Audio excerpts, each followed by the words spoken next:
Hi guys, I hope everyone is doing good wherever they are today, being a Sunday. It's a blessed day. So, today's reading touched me in a very weird way or good way, I don't know, to want to share something with you guys. It was generally about generosity towards God, towards the church, towards people or fellow human. Because the first reading was about this guy from Balshalisha who brought the fruit of his first harvest to the servant of God, Elisha. And then instead of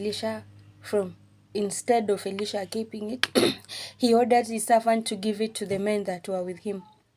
And even when the servant was like, it's too little for all these people, he trusted in the word of God that they shall eat and they shall be leftovers. That is in Second Kings. When you come to the gospel of the day, it was about Jesus' generosity and mercy towards the multitude that was following him, and he was teaching them, the feeding of the 5,000 people. And then the second reading was about us as humans staying together with meekness and tolerating and patience. So, what this got me thinking is the things that have happened ever since our company like went kaput, or I have no word to say, just our jobs ended. So I don't know why this particular reading got me to think about it, but the way the priest brought it out, I think that is what made me start thinking of it in this line, because it was like God has blessed us with positions and resources, and yet we cling to them. We don't want to help other people. We forget that at the end of our time here on earth, we'll definitely leave these things here. And even if by any chance someone wants to be buried with what he has, then it's it's inevitable that other people will come and dig it up, maybe as treasures or something. So it got me thinking of this thing that it happens, and it's not good at all. And until I experienced it, I used to wonder how someone can give in. So, when you lose a job, a responsible person will not like give up on life. They will always try to look for something else to do. So, looking for something else to do got me into this situation where someone wants to help you, but instead of just helping you, they ask for something in return. You know what I mean? So, I was wondering, if God has blessed someone in this advantageous position, why doesn't he really, or she, just want or wish to help another person that is in need?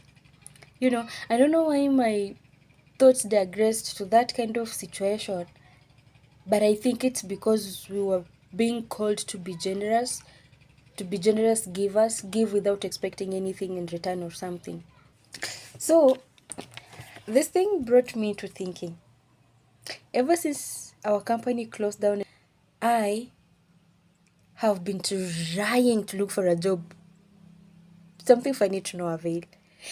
And what is worse is, even when I go to ask for a job, or I tell some people that I don't have a job and I need some connection or some help, most people do not even believe that I don't have a job. So I'm left wondering, how do I look, or how am I supposed to look so that I show people that I'm not employed and I'm looking for a job? Anyway, just to mention, I'm doing some insurance related things because I got attached with an insurance agency on contractual basis. Sasa, my problem or my issue is the people that are in a position to help me get a job. You find someone even promising you to give you a job or to help you get a job. They even ask you to take papers. You do. But now, instead of just helping you to get the job, they want something. Something. You know what I mean? Oh boy. I've been thinking, Kwani these days there are no people that just want to help someone. And even it's even unfortunate that even young people who are at a point of influence would still look at you and want you to give them something in return. Now I always say, if you want something in return, help me get the job, then I'll give you my first salary. Nobody wants to go with that. Everyone is thinking of how they can, you know, you know what I mean. Okay. I don't feel comfortable saying it, but it's something that is happening, so I'm just going to put it out there. They tell you they want to sleep with you, or they want you to give them your body so that they get you the job. Well, I know a lot of people have gone through that, but it baffles me. This is someone who's come to you and they are very vulnerable. They're trying to find something to sustain themselves. But instead of you helping them, because you are in that position, you want to manipulate them into giving in. And I don't even know where these young people are getting it. I'm realizing that these days, even if a guy approaches you and you turn them down, they you kind of become some kind of enemies. I have no idea what is going on with the world right now. It is really scary. So that thing got me thinking, why don't we just help each other? I think if I help you get a job and you give me money in return, I'll be more you would have elevated me financially, better than if I asked you for your body, because after that then what? Anyway, a number of girls actually have found themselves in this corner where they have been forced to give in. And I got thinking, well, I have been in that situation, and it takes a lot of moral strength. I mean, I call myself kichwangumu, like a thick head, because I usually don't agree with a lot of things, and when I've made up my mind, okay, it's not that I don't agree with a lot of things. I do. But if it is not straight according to what my mind is telling me, I will definitely not agree to it. So it takes someone a lot of energy to even convince me to try and change my mind and do something that already my I feel in my heart and my brain that this thing is not right, is not going to add value to me. In fact, it will degrade me. I always want to be in this position where I am able to walk with my head straight, held high, or sleep peacefully, knowing I don't owe anyone anything and I've not broken any of my rules or my virtues, because I think everyone has rules and virtues or guidelines that guide the way they relate with people, what they do, the way they associate with people. So I never want to do anything that is going against what I have planned or set as my guidelines. So I call myself Kichwangumu because once I make up my mind like that, I'm telling you, I will suffer to the end point, but I won't give in. Well, again, not all of us are, not all of us have the mental strength to endure. I think I would say thanks to my childhood, because that is what has molded me into this person who has their mind. Sometimes you may be swayed a little because you're not perfect all the time, but you have your stand, you have your mind most of the time. You know what you want, you know how you want to get it. So I'm imagining, in the case of maybe, let me just use this as an example. Heartbreaks has caused a lot of people, or some people, to commit suicide because they cannot take it. Or sometimes they have even caused me, or who is the girl or the guy, to kill my partner because they refused to, you know they said no to me. So I realized that in this job seeking situation, and when you've come from a very uh you've you've really suffered, you've tried everything you can to sustain yourself, nothing seems to be working, and then you find someone here that is offering or willing to help you, but they're asking for your body. You know, it will take a very strong mental capability for you to turn that down, because at the end of the day, I think people look at the bigger picture, the end goal. I can do this and get the money.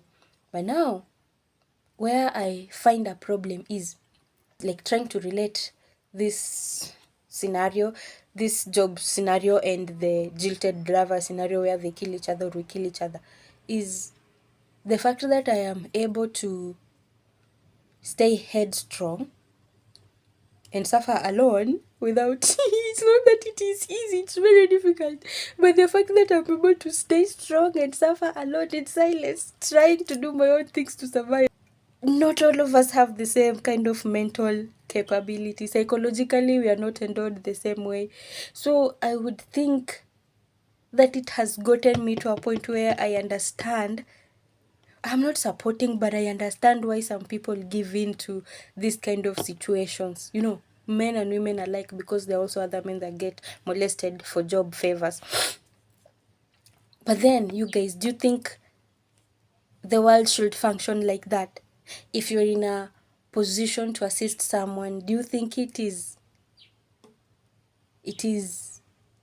prudent to use someone's weakness to manipulate them and make them give away perhaps a piece of them that they hold maybe dear to themselves? Like, someone's dignity is very important, so if you force them to take away their dignity because they want a job and you are the one in a position to help them, do you think you're doing a good thing? I mean, just think about it. It could be your mom, could be your sister, could be your kid, like someone doing that to them. How would you feel if you found out someone did that thing to someone that you love? So I think that we should help people when we are in a position to help them without having to ask them to sell their souls or their dignity to you. What do you think, guys? Because a lot of people are going through chaos in their lives and they just want someone to help them. But if you're finding someone that you wish to help you is again turning your situation for their good, it's very inhuman. Like the preacher said, we are given things, we are placed in a better place, and we should know that these things are not permanent or eternal. So why don't we use these resources to help those that are in need without wanting them to pay for it in some way? You know, I would like to know your thoughts on this. So kindly share your thoughts on the comment section and hit the bell so that you know when I'm posting or sharing something that has touched me.